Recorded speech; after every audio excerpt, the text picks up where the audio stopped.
नमस्कार साथियों, स्वागत है आप सभी का आपकी अपनी बातें बाजार की पर। और इन बातों में आज एक बेहतरीन जानकारी यह है कि आप में से अधिकांश लोग आईपीओ में इंटरेस्ट रखते हैं, इनिशियल पब्लिक ऑफरिंग में, लेकिन जनरली आप आईपीओ में शेयर पाने में नाकामयाब रहते हैं। आज का सेशन इस बात पर है कि आईपीओ आए उससे पहले आपके पास कंपनी का शेयर कैसे पहुंचा दिया जाए। और इस जानकारी को प्राप्त करने से पूर्व जिन्हें आईपीओ भी नहीं पता क्या होता है, आज का सेशन उनके लिए बेहद काम का है। और हम क्यों इस सेशन को कर रहे हैं उसके पीछे की मंशा भी आपको शुरुआती न्यूज से समझ में आ जाएगी। साथियों, आईपीओ जिसे आप इनिशियल पब्लिक ऑफरिंग कहते हैं कि अगर किसी को आईपीओ में कंपनी के शेयर मिल गए तो संभवतया वो भी माला माल हो जाएगा। ऐसा क्यों कहते हैं? क्योंकि वर्ष 2024 में सितंबर 30 तक कटिंग ये कहती हैं कि भारत की 62 कंपनियों ने जनता से 64,000 करोड़ रुपए उगाए हैं। और उगाते केवल कंपनी वाले ही नहीं, अपितु वो लोग भी हैं जिन्होंने आईपीओ के माध्यम से शेयर पाए थे और शेयर में उन्होंने जितने का खरीदा उससे कम 294%, 265%, अगर 100% से ऊपर के आंकड़े देखें या फिर 25% तो मिनिमम रिटर्न के साथ इन कंपनीज के शेयर दिखाई पड़ते हैं। मतलब यह हुआ कि आईपीओ और आईपीओ से रिटर्न्स सुनने में तो आते हैं, लेकिन कौन बताए कि आफ्टर ऑल ये आईपीओ होता कैसे है, क्या होता है, पैसे बनाते कैसे हैं, लोग इसमें पैसा बनाते कैसे हैं। अल्टीमेटली जब आईपीओ आता है और हम कहते हैं कि साहब आपको शेयर मिलेगा, तो हम लोग आईपीओ पे आईपीओ करते रह जाते हैं, लेकिन मिलता है तो केवल रिफंड। क्योंकि अल्टीमेटली इतने ज्यादा लोग इस वाले धन की लालच में ओवर सब्सक्राइब कर देते हैं कि अगर निकलने 500 ही शेयर थे, पता चल रहा है कि हजारों लोग लेने पहुंच गए। इस ओवर सब्सक्राइब के चलते बेचारे अधिकांश चाहत रखने वालों को अपना पैसा रिफंड मिलता है, जैसे रेलवे का टिकट वेटिंग में हो जाए और वेटिंग का पैसा फिर आपको वापस मिल जाए। अब साहब ये विस्तार से समझना है कि मुझे भी अगर आईपीओ में जाना है, मुझे शेयर लेना है, तो और सर का सेशन ये है कि आईपीओ आने से पहले शेयर मिल जाए और वो भी 100%। इसलिए आपको ये सेशन देखना है। तो मैं आपको विस्तार से सारी बातें और डिटेल में बताता हूं। पहले तो यही समझते हैं आईपीओ होता क्या है। आईपीओ है इनिशियल पब्लिक ऑफरिंग, मतलब जनता को पहली बार ऑफर किए जा रहे हो शेयर, इसे आईपीओ कहते हैं। अब बड़ा सवाल होता है, सर शेयर का मतलब क्या होता है? शेयर का मतलब होता है हिस्सा। मान लो मेरी कोई कंपनी है, उसके 100% हिस्सेदार मैं हूं। मेरी कंपनी का नाम मान लीजिए कि ABC प्राइवेट लिमिटेड नाम की कोई कंपनी है, उसमें 100% शेयर मेरे पास हैं, मैं और मेरे साथ जो पार्टनर है उन दोनों के पास हैं, मान लीजिए। ऐसे में मैंने आपसे कहा कि भाई साहब मैं अब आपको भी ये शेयर देना चाहता हूं। आपने कहा आप अपने शेयर में मुझे अपनी हिस्सेदारी देना चाहते हैं। मैं आपके लिए कौन हूं? बोले, मैंने कहा आप मेरे लिए जनता हो, पब्लिक हो। तो इनिशियली जब मैंने पब्लिक को अपना हिस्सा शेयर किया, ऑफर किया, इसी को आसान भाषा में आईपीओ कहा गया, इनिशियल पब्लिक ऑफरिंग। पहले ये कंपनी प्राइवेट थी, अब ये किसी पब्लिक में जाकर जनता से कह रही है कि आप भी मेरा शेयर खरीद सकते हो, यानी कि मेरी कंपनी में आप भी हिस्सेदार बन सकते हो। सर तो क्या ये सब्जी मंडी में बिकते हैं? जी नहीं, ये बिकते हैं भारत के स्टॉक एक्सचेंज में, यानी कि वो बाजार जहां शेयरों की खरीद फरोख्त की जाती है, यानी कि बॉम्बे स्टॉक एक्सचेंज और नेशनल स्टॉक एक्सचेंज में। अब बड़ा सवाल यह बनता है कि सर वहां पर माल के रूप में जब शेयर आते होंगे तो बहुत सारे खरीदार पहुंच जाते होंगे ना, क्योंकि अल्टीमेटली मामला तो डिमांड और सप्लाई का है। जब सबको पता है कि आईपीओ में भारत बूम कर रहा है और बूम से बढ़िया लोग पैसे कमा रहे हैं, ऐसे में चाहने वाले ज्यादा होंगे और हिस्सा आप कम निकालेंगे, क्योंकि किसी के पास इतना हिस्सा हो जरूरी नहीं है। ऐसे में डिमांड सप्लाई में अगर सप्लाई कम है और डिमांड ज्यादा है तो सबकी तो मंशा पूरी नहीं होगी। लेकिन हां यह जरूर है कि जिन्हें जितने मिलेंगे उनके भाव बढ़कर ही दिखेंगे। और यही कारण है कि बहुत से लोग हिस्सा केवल इसलिए लेते हैं कि जब ज्यादा लोग चाहेंगे तो वो लोग शुरुआत में अपना आईपीओ में निकला हुआ शेयर खरीद के बाद में उसे ट्रेडिंग के थ्रू वापस से स्टॉक एक्सचेंज में बेचकर बढ़िया पैसा बना लेंगे। खैर कोई बात नहीं, इसे और आसान भाषा में करने लगूं तो इसको ऐसे समझिए कि मान लीजिए कि मेरा कोई कोर्स आने वाला है। उस कोर्स के बारे में मैंने आपको विशेषता यह दी कि मात्र 500 सीट हैं, केवल 500 ही बच्चे इसको पढ़ पाएंगे और बाद में यह कोर्स निकलेगा नहीं। आपने सोचा कि यार इस कोर्स में बाद में अगर कोई एंट्री नहीं होगी, चलो एक बार के लिए हम इस कोर्स को ले लेते हैं, ले लिया। बाद में आपको पता चल रहा है कि बहुत से लोग इस कोर्स की लाइन में खड़े हैं, आपने उस कोर्स को किसी और को बेचकर 2 पैसे और कमा लिए कि यार मेरा तो मैं बाद में जब आएगा तब ले लूंगा, ये कोर्स इतने का था, मैंने इसमें सरप्लस अमाउंट कमा लिया। ऐसे में लेकिन उन लोगों को तो कोर्स महंगा मिला जो उन 500 में नहीं आ पाए। असली धन वो कमा गया जिसने पहले 500 में नंबर पाया और बाद में वो इसे बेचकर धन कमा गया। हालांकि कोर्स में व्यापार करना, यानी इस तरह से कोर्स को किसी और को बेच देना, एथिकल नहीं है, लेकिन फिर भी आपने टिकट के अंदर, मूवी टिकट्स के अंदर ऐसी हरकतें होते हुए सुनी होंगी। खैर, आईपीओ के केस में भी इसी तरह की कहानी है। कुछ बार लोग आईपीओ में हिस्सा इसलिए ही लेते हैं कि उन्हें केवल शुरुआती शेयर चाहिए होता है बाद में, ताकि उसे अधिक दाम पर बेचकर लाभ कमा सकें। सर, कंपनी आईपीओ क्यों लाती है? कंपनी आईपीओ इसलिए लाती है क्योंकि वो जनता से पैसा चाहती है। फिर उस पैसे का वो क्या करेगी? कंपनी तो पहले ही बहुत पैसे वाली होती है। कंपनी पैसे का विस्तार में उपयोग करना चाहती है कि भाई कल को हम एक्सपेंड करेंगे तो आपका जब हिस्सा, आज मान लीजिए आपके हिस्से की वैल्यू 10 रुपए है, कल को अगर हमारी कंपनी बड़ी हो गई, मान लीजिए 100 रुपए की कंपनी थी, उसमें आपको 10% हिस्सा मिला, इसका मतलब 10 रुपए का हिस्सा मिला, लेकिन आपके 10 रुपए से मैंने कंपनी को 150 रुपए की बना दिया, तो अब आपका हिस्सा भी जो 10 का था वो अब 15 का बन गया। यानी कि आपने कंपनी में अपनी हिस्सेदारी देखकर आपका वैल्यू इंक्रीज कर लिया, क्योंकि 150 रुपए की कंपनी में आपका 10% हिस्सा 15 रुपए का हो गया, अब 5 रुपए का मुनाफा कमा ले गए। इसीलिए जनरली लोग आईपीओ के माध्यम से शेयर परचेज करते हैं। अब आती है मुद्दे की बात। सर, मेरे को नंबर नहीं मिला, मैं चाहता हूं कि मैं भी उस शेयर को परचेज करूं। मैं आपको एक तरीका बताने जा रहा हूं, बस उस तरीके में आपको पक्ष और विपक्ष दोनों जानने हैं, फिर मर्जी आपकी है। बोले क्या बात कर रहे हो, क्या आप उसे गारंटेड दिला सकते हो? मैंने कहा मैं नहीं, कोई भी ले सकता है, कहीं से भी ले सकता है। बोले कैसे? मैंने कहा देखो, जब ये स्टॉक एक्सचेंज में आएंगे तब तो ये लिस्टेड कहलाएंगे, लेकिन कई बार ये स्टॉक एक्सचेंज में जाने से पहले ही खरीदे जा सकते हैं। बोले मतलब लिस्टेड नहीं हुए उससे पहले ही अगर आपने खरीद लिए तो, और इसी प्रकार की ट्रेडिंग को अनलिस्टेड प्रकार से ट्रेडिंग कहा जाता है। यानी कि मार्केट के अंदर स्विगी के शेयर को अनलिस्टेड प्रकार से लोग परचेज करने में इंटरेस्ट शो कर रहे हैं। मतलब सर, ये तो मामला ऐसे हो गया जैसे टिकट अभी तक विंडो पर बिकने नहीं आया, अंदर से ही टिकट बुक हो गया। सर, ये तो बहुत बड़ी गलती है। मैंने कहा गलती तो नहीं है। प्रमोटर्स का कहना है, कंपनी के मालिकों का कहना है कि एक काम करो, आईपीओ में जब हम जाएंगे तब तो शेयर सबके सामने आएंगे, लेकिन कोई हम पर आईपीओ में जाने से पहले भी ट्रस्ट करता है तो सीधा चला आए और हमसे शेयर खरीद ले। तो बोले सर, ये तो नेकी और पूछ-पूछ क्या मिल जाता है क्या? 100% मिल जाता है। तो 100% मिल जाता है तो लोग इस रास्ते से क्यों नहीं जाते? अब ये सवाल आपके दिमाग में आना चाहिए कि सब फिर आईपीओ तक कोई क्यों जाता है, फिर अनलिस्टेड मार्केट क्यों नहीं अपना लेता? बताऊंगा, इस कारण को भी बताऊंगा। यानी कि अनलिस्टेड शेयर खरीदने के कुछ फायदे भी हैं और कुछ नुकसान भी हैं, आपको आज मैं दोनों बताऊंगा। कॉल आपको अपने हिसाब से लेनी है। अब आप पूछेंगे इसका मतलब तो साहब मेरा मन भी कर रहा है कि इस अनलिस्टेड के साथ खेला जाए, लेकिन दिमाग में एक प्रश्न जरूर आ रहा है कि अगर ऐसा ही है तो फिर क्या शेयर मार्केट बेवकूफ है क्या? सेबी पागल है क्या जो इस तरह का आईपीओ लाती है, सभी से कह दे कि वहीं से ले ले? मैंने कहा हाँ, हर चीज के कुछ तो प्लस हैं और कुछ माइनस हैं। इन चीजों को समझने के लिए आपको मैं एक बात यहां पर क्लियर करता हूं। 2 प्रकार से शेयर होते हैं। शेयर मार्केट में जब आते हैं तो लिस्टेड शेयर कहलाते हैं, और जब तक शेयर मार्केट में नहीं आते तब तक वो अनलिस्टेड कहलाते हैं। अनलिस्टेड और लिस्टेड के अंदर जो सबसे बड़ा फर्क है वो यही है कि यहां पर सेबी इन्वॉल्व हो जाती है और यहां पर ministry of corporate affairs involve होता है।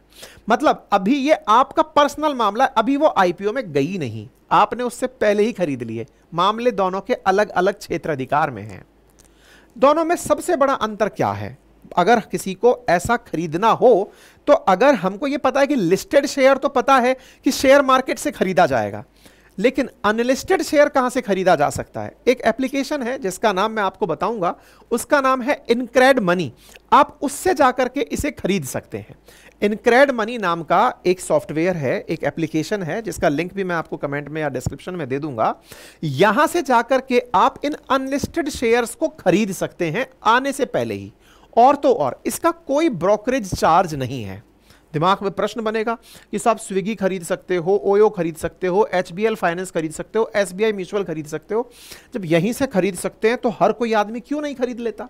इसके पीछे का तर्क दिया जाता है कि साहब अगर मैंने अभी खरीद लिया तो चूंकि मैंने कंपनी से खरीदा है, कंपनी कह रही है कि आपके मन में कहीं यह लालच तो नहीं है कि जैसे ही आईपीओ आएगा हर आदमी भीड़ में लगा होगा, डिमांड सप्लाई की लड़ाई चल रही होगी, आप लेकर के सब्जी मंडी से सब्जी और फिर मंडी मतलब खेत से सब्जी लेकर मेरे साथ साथ पहुंचते हैं मंडी में बेचने, कंपनी भी गई है अपने शेयर और आप भी पहुंच गए अपने शेयर, तो आप तो मुझे ही कंपटीशन दे दोगे। आसान रूप से समझो, स्विगी का उदाहरण लेके समझ लो या ओयो का समझ लो या बोट का समझ लो, किसी का भी समझ लो। अगर मान लो स्विगी ने अपने शेयर आईपीओ के दौरान मार्केट में रिलीज किए, यानी कि शेयर मार्केट में रिलीज किए, आपने उससे पहले क्या किया? अनलिस्टेड शेयर परचेज कर लिए। मतलब कंपनी लाती उससे पहले ही आपने जाकर गोडाउन से खरीद लिए, लोगों से मतलब मालिकों से पहले ले लिए कि सर मुझे दे दो। अब आप लेकर पहले आ गए तो आप कंपनी का क्या नुकसान पहुंचा सकते हो? आप नुकसान यह पहुंचा सकते हो कि जिस समय यहां पर यह कंपनी लिस्टेड होने आएगी, जैसे ही इसके शेयर आएंगे लोग माराधारी में लग रहे होंगे कि साहब मुझे चाहिए मुझे चाहिए, आप बगल में एक दुकान और लगा लिए कि मेरे पास पहले से ही है, ले लो, तो आप तो उस कंपनी को ही चैलेंज दे देंगे। इसलिए अनलिस्टेड शेयर में कंडीशन डाली जाती है, और वो क्या है कि आप इन खरीदे हुए शेयर्स को तभी बेच सकते हैं जब एक कंपनी लिस्टेड हो जाए और उसके 6 महीने पूरे हो जाएं। मतलब समझ गए?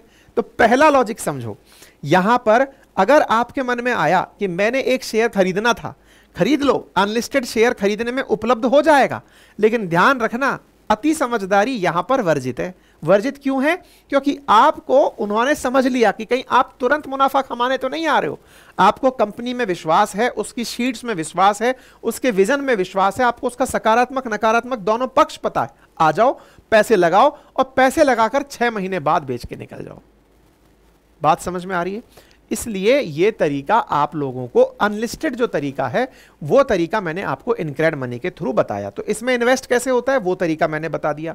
इसमें अर्ली एक्सेस मिलता है, कोई किसी प्रकार का आपको चार्ज एक्स्ट्रा नहीं देना पड़ता है, साथ ही साथ आप अपने पोर्टफोलियो को डाइवर्सिफाई भी कर सकते हैं। ठीक है, तो अनलिस्टेड शेयर्स में इन्वेस्ट कैसे होता है ये तरीका मैंने आपको इनक्रेड मनी के थ्रू बता दिया। अब सबसे इंपॉर्टेंट बात यह आती है कि सर और क्या होता है कि इनक्रेड मनी से अगर हम इसको लेते हैं तो क्या फायदा हो सकता है? पहला बड़ा फायदा तो यही है कि ये कंपनी आपको अपना स्ट्रॉन्ग सपोर्ट टीम उपलब्ध कराती है। आपको अगर कोई भी फाइनेंशियल एक्सपर्ट से राय चाहिए तो आप इनके साथ में मिलकर के राय ले सकते हैं, अपनी डाइवर्सिफाइड जो फाइनेंशियल सर्विसेज हैं उनका यूज कर सकते हैं। अब एक बड़ा सवाल ये बनता है कि मान लो मैंने शेयर खरीदा।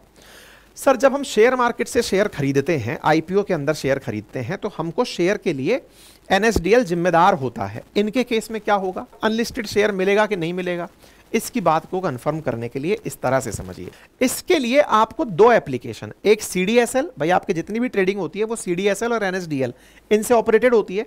आप सीडीएसएल माइजरी ऐप से और एनएसडीएल जो स्पीडी ऐप है, यहां से आप अपने डीमैट की होल्डिंग को सेम डे से ट्रैक कर सकते हो। इसका मतलब यह हुआ कि आप अपने शेयर को परचेज भी कर पाएंगे और ट्रैक भी कर पाएंगे, यानी कि ट्रांसपेरेंट अंदाज में आपको यह जानकारी मिलती रहेगी। बड़ा सवाल, मैं कितने रुपए का इन्वेस्टमेंट कर सकता हूं अगर मुझे ऐसे ही अनलिस्टेड शेयर लेना है? तो कई बार कंपनी एक भी शेयर देना चाहती है और कई बार कंपनी कहती है कि नहीं साहब हम तो मिनिमम इतना % का इन्वेस्टमेंट चाहते हैं कि भाई मैं 10,000 के तो कम से कम अनलिस्टेड मार्केट के अंदर शेयर बेचूं। अब बड़ा हुआ सवाल कि सर ये कौन लोग होते हैं जो अनलिस्टेड शेयर बेचते हैं?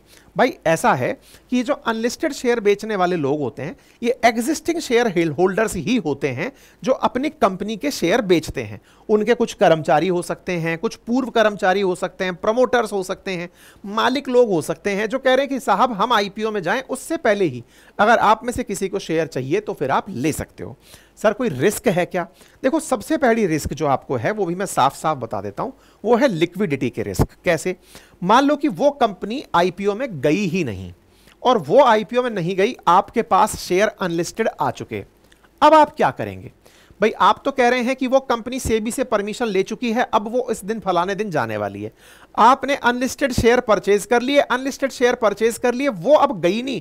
आपको कहा गया था बिकेंगे तो तब जब उस लिस्टिंग के 6 महीने पूरे हो जाएंगे। 6 महीने तो छोड़िए, वो तो गई नहीं, सर मैं क्या करूं? ये सबसे बड़ी इसकी रिस्क है।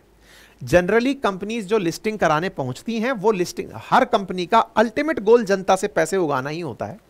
उनको उद्देश्य तो यही होता है कि आईपीओ में जाना है, जनता से पैसे उगाना है, लेकिन कई बार कंपनी पीछे ब्रेक लगा लेती हैं कि थोड़ा और बड़ा हो जाते हैं फिर आईपीओ में जाएंगे। ऐसे में अगर आपके पास अनलिस्टेड शेयर्स ऑलरेडी हैं तो इसका मतलब यह नहीं है कि आपका पैसा जीरो हो गया। हाँ, इसका मतलब यह जरूर है कि आप शेयर मार्केट में इसे अभी नहीं बेच पाएंगे जब तक वो लिस्ट ना हो जाए। तो फिर मैं क्या करूं इस शेयर का? तो आप किसी ब्रोकर को भी बेच सकते हैं, कोई आप जैसा समझदार व्यक्ति और है जिसको अनलिस्टेड शेयर में इंटरेस्ट है, आप उसको बेच सकते हैं। इसका मतलब यह हुआ कि इसकी पहली रिस्क, जो इसकी अपने आप की सबसे बड़ी रिस्क दिखती है, वो आप सूझबूझ से यूज कर सकते हैं। सर कितने दिन में शेयर बेचा जा सकता है? अनलिस्टेड शेयर परचेज होने के बाद लिस्टिंग में जब कंपनी पहुंच जाती है 6 महीने से पहले आप शेयर नहीं बेच सकते। ठीक है साहब, कोई और रिस्क है क्या? मैंने कहा लॉक इन पीरियड के अलावा इसमें और कोई बड़ी रिस्क दिखाई नहीं देती। अब कोई बच्चा सवाल ये कर ले कि सर एक बात बताओ, कल को मान लो उस कंपनी का आईपीओ में जो रेट आए वो गिर जाए, मतलब हम सोच रहे थे कि इसकी ओपनिंग प्राइस 390 रुपए प्रति शेयर होगी कि 500 रुपए प्रति शेयर होगी, मैंने मान लीजिए किसी XYZ रेट पर खरीदा, पता चल रहा था ओवर सब्सक्राइब करेगी जनता, किसी ने ओवर सब्सक्राइब तो छोड़ो, जितनी रिक्वायरमेंट थी उतना भी नहीं किया, उसको उतना भी नहीं मिला जितना मिलना चाहिए था, फिर क्या करें? हाँ, तो अब ये बड़ी बात है। तो ये साहब शेयर मार्केट के साथ जुड़ी हुई सबसे बड़ी रिस्क होती है, और ये किसी भी कंपनी के साथ हो सकती है। मतलब ये नहीं है कि ओवर सब्सक्राइब ही होगा, यहां पर डिमांड हमेशा ही ज्यादा होगी, ये तो हमेशा आपका मार्केट की समझ है कि मार्केट उस प्रोडक्ट को कैसे देखता है, यानी कंपनी में लोगों का कितना इंटरेस्ट है, ये मार्केट पर डिपेंड करता है। ठीक है साहब, तो इसका मतलब ये बात तो सत्य हो गई कि अगर वो लोग आईपीओ नहीं लाते तो भी पैसा जीरो नहीं हुआ, लेकिन आईपीओ ले आए और लोगों ने उसके अंदर इंटरेस्ट दिखा दिया, तो आप उस वाली अनसर्टेनिटी से बच जाएंगे जो कि बहुत सारे लोग आईपीओ की लाइन में लगते हैं और जिन्हें शेयर नहीं मिलता। यानी कि अगर आपको कंपनी की प्रोफाइल पर बिलीव है तो आप अनलिस्टेड शेयर परचेज करके आईपीओ के दौरान आपको जो शेयर नहीं मिलता उसके दुख से बाहर हो सकते हैं। तो हर व्यक्ति इस तरीके को क्यों नहीं अपना लेता? इसके पीछे का मात्र कारण यह है क्योंकि बहुत से लोग केवल अनलिस्टेड आईपीओ में शेयर पाके उसको उसी डिमांड सप्लाई के दौर में बेचकर निकल लेना चाहते हैं। बहुत सारे लोग अर्ली मुनाफा कमाने आते हैं। अनलिस्टेड शेयर अगर आप खरीदते हैं तो अर्ली मुनाफा कमाने का दिमाग में ख्याल ना रखें। आपको लॉन्ग टर्म इन्वेस्टमेंट का अगर प्लान हो तो इस प्लान को आप उपयोग में ले सकते हैं। देखिए, मैं यहां पर एक बहुत अच्छी बात आपको अंत में फिर से बताना चाहूंगा। मैंने ये तो बता दिया कि आईपीओ से शेयर लेने से पहले आप शेयर कैसे ले सकते हैं, लेकिन उसके बावजूद भी मैंने समझाने के लिए आपको स्विगी का यूज लिया, बोट का लिया, ओयो का लिया और भी तमाम उदाहरण लिए, लेकिन इसका 1% भी मतलब यह नहीं है कि आप मेरे कहे अनुसार कि सर ने हिंट दे दिया है कि स्विगी का शेयर ले लो, कतई नहीं। आप अपनी प्रॉपर रिसर्च करिए, खुद से संतुष्ट हो जाइए कि क्या मुझे इस कंपनी का शेयर लेना चाहिए। शेयर लेना आपकी अपनी समझ है, फाइनेंशियल लिटरेसी की बातें आप और हम बैठकर कर सकते हैं, उस कंपनी की प्रोफाइल को बढ़िया से समझ सकते हैं, उसने कितना मुनाफा कमाया, कैसे वो ग्रोथ कर रही है, उसका रिस्क पार्ट क्या है, उसके साथ क्या टेंशन हो सकती है, उनके बारे में हम फिर भी बैठकर चर्चा कर सकते हैं। लेकिन आप मेरे कहने भर से कि नहीं नहीं सर ने कह दिया 40% ज्यादा ओवर सब्सक्राइब हो रहा है, जी नहीं, आप अपने आप को खुद की सहमति दें, आप खुद से संतुष्ट हों, आपके पास इतना पैसा हो कि आप इन्वेस्टमेंट में जा सके तो ही जाएं। जल्दबाजी ना करें किसी भी प्रकार के लिए। आप अपने रिस्क, क्योंकि पैसा आपका है तो रिस्क भी आपकी है। हम जैसे लोग जो आपको ज्ञान देने आते हैं, इसमें आप अपने रिस्क को भी पैरेलली कैलकुलेट करें, तब जाकर के ही आप इन्वेस्ट करें। ठीक है, इसका मतलब आपका निवेश है, और अगर आप करना चाहते हैं तो इनक्रेड मनी मैंने आपको एक ऑप्शन दे दिया है, मर्जी आपकी है। Thank you so much.